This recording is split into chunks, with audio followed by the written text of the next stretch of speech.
This is the Wouxun KG-R70 CB radio, and this is an unboxing of it. In the box we find the unit, obviously. Then we find the battery.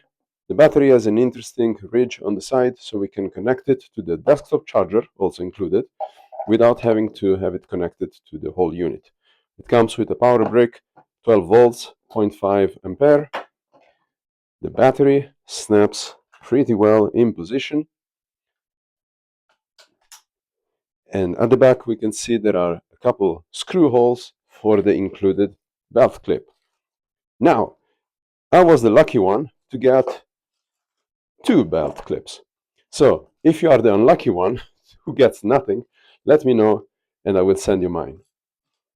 Included in the package there is also a rubber antenna that screws into the SMA male slot here. In the ad of the eShop where I bought it, they were saying it's an SMA female. So what I did was to buy an SMA male to UHF female adapter, and now I have no use for it, and I have to buy another one. All right, so we've got our rubber antenna connected. In the package, there is also another adapter. It looks like a SMA female to BNC. There is also a string, and that's about it for what's in the package. Now, the unit might come locked for the country you are in.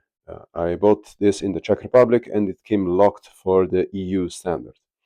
Now, in the instruction manual, they tell you that you have to press the menu button for 6 seconds and then turn on the unit. In reality, you have to keep it pressed for 6 seconds, and then while it's pressed, you can turn on your unit, and after a little while, you will have a menu that lets you select the locale. Now, in my case, for the Czech Republic, the German locale is the one to use.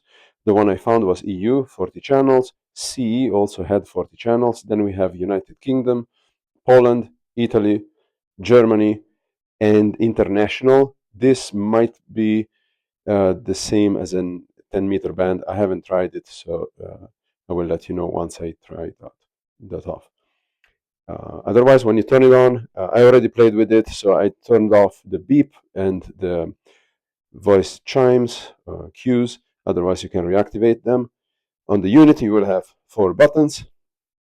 Menu also works as an enter button. AM, FM also works as an exit button. So when you go into a menu, so let's say you want to reactivate the beep, if you really hate yourself, you turn it back, and now it's on. So now every time you press something, it's going to beep. Now I'll turn it off, otherwise it would drive me crazy. Otherwise, if you want to get out of a menu, so let's say you get into the receive CTCSS and you want to get out, you just press AM, FM. The unit also has a few programmable buttons. So on the side, we see the push to talk button, button 1, 2, and 3. Those are programmable, as well as the top button. By default, they already have some functions associated to them, and functions can be activated with short press or long press. So if I short press the button 1, the flashlight turns on. If I long press it, the scanner starts. And this is about it for this unit. I hope you will enjoy it as much as I am, and I will make some better tests soon. So stay tuned, there will be more stuff to come.